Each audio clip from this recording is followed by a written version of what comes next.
नमस्कार, आपण पाहत आहे भांडा फोड न्यूज। एका दमात भ्रष्टाचारी कोमात, सोशल मीडिया, कर्जबाजारी, गुन्हेगारी, सट्टेबाजी, चोरी, मटका, जुगार, दारू, सावकारशाही, न्यायाच्या प्रतीक्षेत प्रशासन।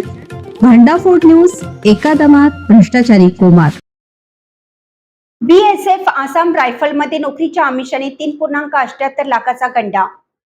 बीएसएफ आसाम रायफल ITBP मध्ये नोकरी लावतो असं आमिष टाकून 3 तरुणांची 3,78,200 रुपयांची फसवणूक केल्याचा धक्कादायक प्रकार समोर आला आहे। या प्रकरणी अमित कुमार संजय कुंभार राहणार नेरले तालुका वाळवा याच्या विरुद्ध विटा पोलीस ठाण्यात गुन्हा दाखल करण्यात आला। याबाबत दीपक सकाराम शिंदे राहणार कुर्ली तालुका खानापूर, मेधार आणि संजय महाडिक राहणार आंबेगाव तालुका कडेगाव व सतीश राजाराम गुजले राहणार लेंगरे तालुका खानापूर यांनी फिर्याद दिली आहे। याबाबत दीपक सकाराम शिंदे राहणार कुर्ली तालुका खानापूर, मेधार आणि संजय महाडिक राहणार आंबेगाव तालुका कडेगाव, सतीश राजाराम गुजले राहणार लेंगरे तालुका खानापूर यांनी फिर्याद दिली आहे। पोलिसांकडून मिळालेल्या माहितीनुसार फिर्यादी तरुणाचा संशयित अजित कुमार कुंभार यांच्याशी संपर्क आला होता।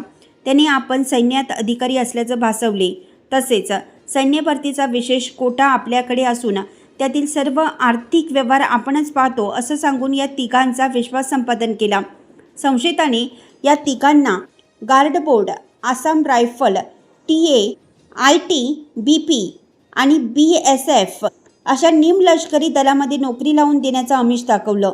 त्यासाठी त्याने बँक खात्याद्वारे 1,28,200 रुपये आणि रोख स्वरूपात 2,50,000 रुपये असे एकूण 3,78,200 रुपये उकळले।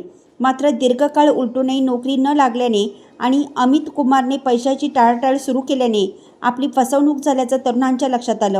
फसवणूक झाल्याचे स्पष्ट झाल्यानंतर तरुणांनी विटा पोलीस ठाण्यात धाव घेतली। संशयित अमित कुमार कुंभार याच्या विरुद्ध गुन्हा नोंदवण्यात आला आहे। अधिक तपास सुरू आहे।